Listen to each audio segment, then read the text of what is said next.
everybody. Welcome to Open House. I'm Sharon Caddy. Great to have you along. How green is your home? I know we all make an effort, right? We do the recycling. We do our best. And cleaning the house, you can do that green too, but it takes a bit more research and maybe a little bit of learning so we know what we're doing. So I brought in my friend and expert, Vicki Sanderson from aroundthehouse.ca. Great to see you. Nice to be here. So you've done the research for us, so we don't have to do quite as much, right? I have done some of the research, but I think one of the points about green cleaning is that if you want to kind of keep up on it, you do have to keep doing some research, because everything changes and there's a lot of different sort of sources of information that you're getting. So should we, I know sometimes you're confronted with labels that are made to look like they're natural or look like they're green. They'll use words like natural. Oh, absolutely. And those catchwords are sometimes the ones that draw us in. What you really need to do, though, is look at, for any kind of eco-friendly product, you need to look at the labeling, sort of what the eco logo label is.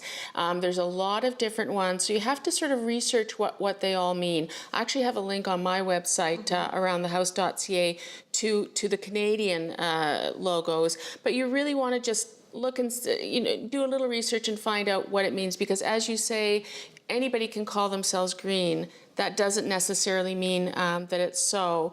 And there are some surprises in that. For example, yesterday I was actually at a luncheon where they were talking about a new product from Cascade. I live a very glamorous life, as you can tell. And I always thought that these dishwasher pods were less environmentally friendly than the liquids. And that's not the case?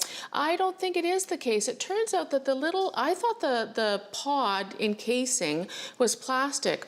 It's not. It's made of some sort of alcohol-based film that dissolves in water and doesn't leave any environmental footprint.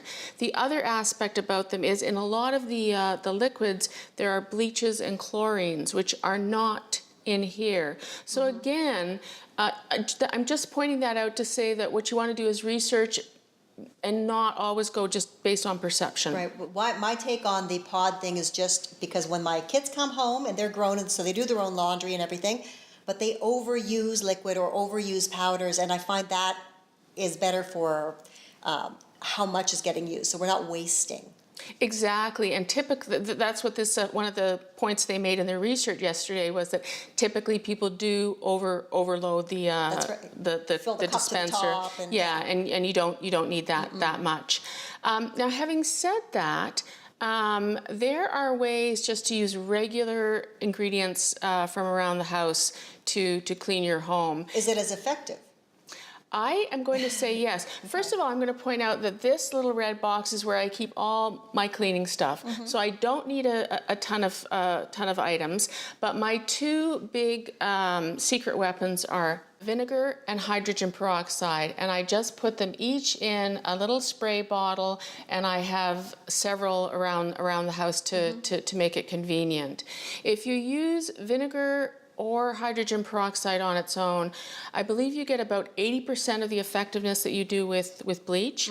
But if you use them one after the other, then I think it's almost comparable. So so certainly effective in terms of germ killing. I always find the vinegar, though, I want to have fries. Well, you could have fries, or you could clean the house. Well, maybe the other thing you could do is add a little bit of essential oil to the vinegar, so that it smells like the essential oil and not the vinegar. Really? And that might quelch some of those cravings. I would never have thought of that. Yeah, very easy to do. Yeah. Okay. Yeah. So what about, now that's mostly for surfaces, we're looking at countertops, sinks, that sort of thing. You know, it's really effective across the board. I'm not going to lie. I try to be green, but I'm not perfect. I sometimes would use something abrasive on a really tough stain, but it's very, very effective across the board. One of the big mistakes that people make is that and they do this with any kind of cleanser, is they spray it on and then right away they wipe. You want to leave it on for 30 seconds, 45 seconds, so that it can start to dissolve the dirt and then and then break it up. Okay, what about for, like, I'm always worried about leaving streaky marks on things. Oh, well, with vinegar is is perfect for removing streaks. It's great for that, and I haven't had. I mean, I use both of them on glass and what have you. What you do need to do, and again, I think this is true of pretty much any kind of cleaner, is you have to put a little bit of elbow grease into it.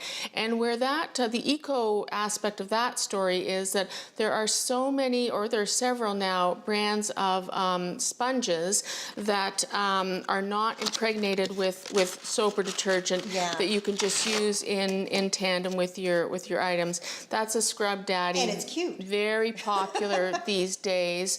The newest one is one that I really like. It's called Euro Scrubby. And the reason I like this is that you can use it on any surface. You do not have to worry about it scratching. And it's a little thinner and more comfortable than the Scrub Daddy. So that one's kind of got my vote. And then as part of my little arsenal, I keep a bunch of old toothbrushes, a very well used brush you can see, and a little credit card, an old credit card for scraping up stuff off the floor, or anything that's sticky. Without doing damage. Without doing damage. So a little bit of elbow grease, but really not too much. And you know what, I like the idea of this box too, though. So you have everything in one place. Your bottles all over the place falling down, and it's a good thing. Exactly. I keep it all contained there, and then, like I say, in my powder room under the sink, I've got a bottle of the spray bottle of vinegar to do quick wipe ups. It's really pretty easy. I'm making having some impact on the environment, but I'm not turning myself into a pretzel over it. Exactly. Well, these are great tips, and that's the kind of stuff we find on your website. That's right. I've got these tips and more on aroundthehouse.ca. Beautiful. We'll send everybody there. And for links to all my social media and more, visit my website too, SharonCaddy.com. We'll see you next time for Open House.